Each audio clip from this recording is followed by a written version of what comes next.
நான் ஏன் இந்த போராட்டம் அப்படின்னா, போராட்டத்தை எப்படி வெற்றிகரமாக முடிக்கிறாங்க அப்படிங்கிறதுக்கான செய்தி, ஐயா நல்லகண்ணு அவர்கள் பொடா எதிர்ப்பு முன்னணியுடைய தலைவராக வந்த பிறகு பொடா சட்டத்தில் கைது செய்யப்பட்டு நிறுத்தப்பட்டது. ரொம்ப முக்கியமான செய்தி.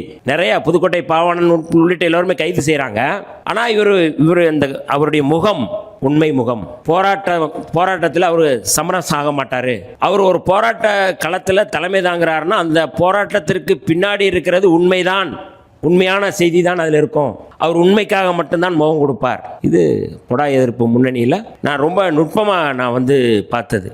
அதுக்கு பிறகு எங்களுடைய தலைவர் கிளிநொச்சிக்கு போய் வன்னியில் போய் பிரபாகரன் அவர்களை சந்தித்து வந்த பிறகு நீங்கள் யோசிச்சு பாருங்களேன். புளிஞ்சோன்னா கைது பண்ணுறாங்க, தலைவர் மேதகு அவர்களுடைய பெயரை சொன்னால் கைது செய்கிறாங்க. அதே ஆட்சியில் 2002 அங்கேயே போகிறாரு, யாழ்ப்பாணத்துக்கு போய் அவர் போய் சந்திச்சுட்டு திருப்பி வர்றாரு. விமான நிலையத்தில் நின்று நான் விடுதலை புலிகளை ஆதரிப்பேன், எத்தனை முறை நீ என்னை கைது செஞ்சாலும் நான் ஆதரிப்பேன் சொல்லி ஊடகவியலாளர் சந்திப்பு நடத்துகிறாங்க.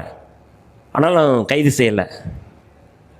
அதற்கு காரணம் ஐயா நல்லகண்ணு அவர்கள் இந்த பொடா எதிர்ப்பு முன்னணியை கட்டமைத்து தமிழ்நாடு முழுக்க இதற்கான ஒரு மிகப்பெரிய ஒரு பிரகடனத்தை, ஒரு போராட்டத்தை முன்னெடுத்தார்.